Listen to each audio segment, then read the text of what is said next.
తమ న్యాయమైన డిమాండ్ల సాధనకై పోరాడుతున్న మున్సిపల్ కార్మికులపై ప్రభుత్వం పోలీసులను పెట్టి అక్రమంగా అరెస్టు చేయడాన్ని సిఐటియు విశాఖ జిల్లా అధ్యక్ష ప్రధాన కార్యదర్శులు కెఎం శ్రీనివాస్, ఆర్కేఎస్వి కుమార్లు తీవ్రంగా ఖండించారు. మున్సిపల్ కార్మికులు గత 8 రోజులుగా శాంతియుతంగా సమ్మె చేస్తూ ఉంటే రాష్ట్ర ప్రభుత్వం పోటీ కార్మికులను పెట్టి పని చేయించి సమ్మెను విచ్ఛిన్నం చేయడం సరైనది కాదన్నారు.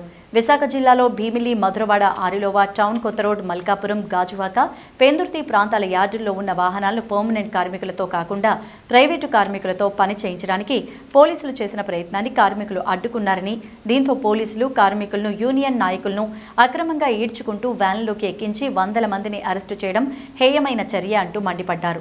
కార్మిక పోరాటాలను నిర్బంధాలతో ఆపలేరని హెచ్చరించారు.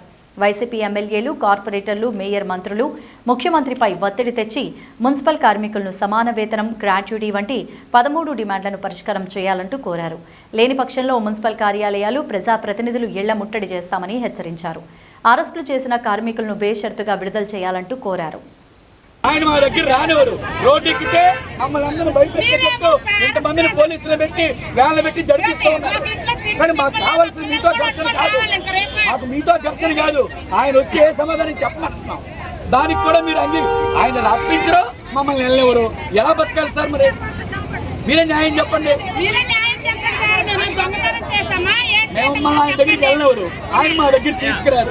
ఏదో భగవంతునికి భక్తునికి అనుసంధానంలో మధ్యలో మీరున్నారు అంతే కదా. ఏదో భగవంతుడికి భక్తునికి అనుసంధానం అంబికా దర్బార్ భక్తి అంటారు, అలా మీరున్నారు. మీకు చెప్పుకుంటున్నాం, అదన్నే చేయండి. అక్కడికి వెళ్ళినవరో ఇక్కడ రానివరు, ఏడు చెప్పాలని చెప్పండి.